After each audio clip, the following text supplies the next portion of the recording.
ایک بزرگ فرماتے تھے اگر کسی کو تم برائی میں بھی دیکھو تو یہ سوچو ہو سکتا ہے اس کی زندگی کی آخری برائی ہو پھر وہ توبہ کر لے، اور میری زندگی کی ہو سکتا ہے یہ آخری نیکی ہو، مجھ سے کوئی گناہ سرزد ہو جائے۔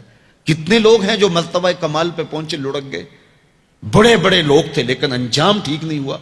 بلعم بن باورا کی مثال ہمارے سامنے موجود ہے۔ بنی اسرائیل کا مستجاب الدعوات ولی تھا، اور جب ہاتھ پھیلا کے منہ پہ ہاتھ پھیرتا تو ہاتھ بعد میں منہ پہ جاتے، قبولیت پہلے ہو جاتی۔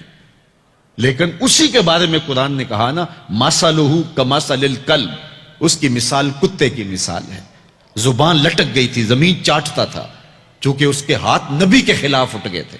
اس نے سمجھا تھا میں مستجاب الدعوات ہو گیا ہوں، اب جو چاہوں جس کے بارے چاہوں بد دعا کر دوں، لیکن بد دعا اپنے حق میں نکل گئی، زبان لٹک گئی۔ اس لیے میاں صاحب بولے پڑھنے اتے مان کرینا نہ آکھی میں پڑھیا، او جبار کہار صداوے متا روڑ دیوے دودھ کڑیا۔ تو اس لیے ہر وقت ڈرتے رہو۔ ابھی ملیکہ کہتے ہیں میں نے 30 اصحاب رسول سے ملاقات کی ہے، 30 اصحاب رسول سے، تو میں نے ہر شخص کو فکر مند پایا ہے۔ وہ کہتے تھے ہمارا انجام ٹھیک ہو جائے، انجام ٹھیک ہو جائے۔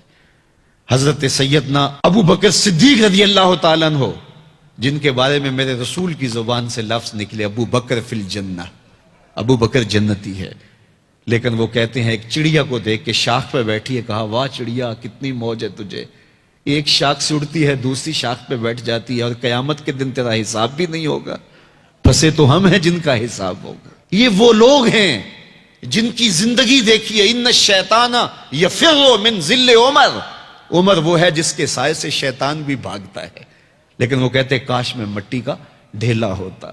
اللہ اکبر۔ حضرت عمر کہتے ہیں کہ اگر برابر سرابر بھی چھٹ گئے تو غنیمت جانیں گے، اگر برابر بھی چھٹ گئے تو پھر بھی غنیمت جانیں گے۔ یہ وہ لوگ ہیں جن کی زندگیاں تقوی سے عبارت تھی، اور اللہ کی خشیت جن کے سینوں کا نور تھا اور باطن کا سرور تھا۔ ہمارے بہت سارے معاملے اور بہت ساری خرابیوں کی جڑ یہ ہے کہ ہم نے اس دنیا کو اوڑھنا بچھونا بنا لیا۔ ایسے اس دنیا میں ہم زندگی گزار رہے ہیں جس طرح ہم نے اس دنیا سے کبھی جانا ہی نہ ہو۔ اس لیے دنیا کی بے رغبتی، دنیا کی بے رغبتی کا مطلب یہ نہیں ہے کہ ترک دنیا کیا جائے۔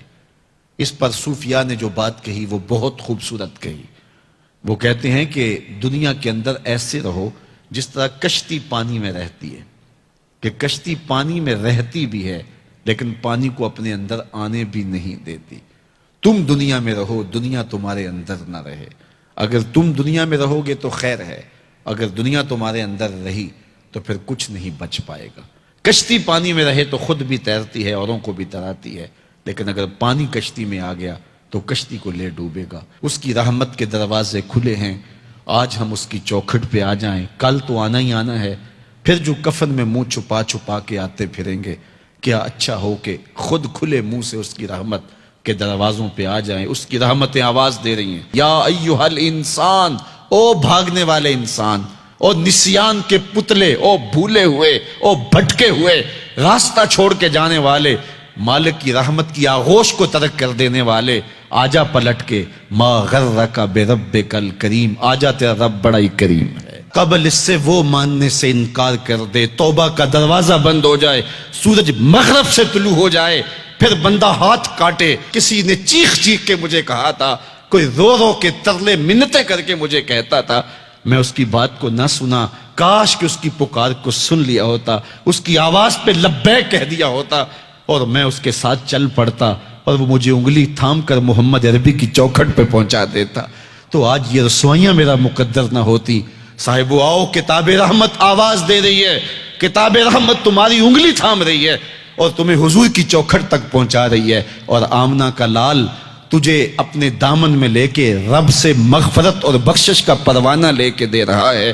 مجرم ہو تو منہ اشکوں سے دھوتے چلے آؤ، آؤ در تواب پہ روتے چلے آؤ، قرآن میں مذکور ہے بخشش کا طریقہ، سرکار کی دہلیز سے ہوتے چلے آؤ۔ اور تھوڑی سی زندگی باقی ہے، بہت زندگی کاٹ چکی، آوارگی میں کاٹ دی، اور گناہوں میں کاٹ دی، منمانیوں میں کاٹ دی، خواہشات نفس میں کاٹ دی۔ آئیے ابھی سے، آپ نے ابھی تک ہمارا چینل سبسکرائب نہیں کیا تو ابھی سبسکرائب کریں، اور بیل آئیکن کو کلک کر کے ہماری لیٹسٹ ویڈیوز کے بارے میں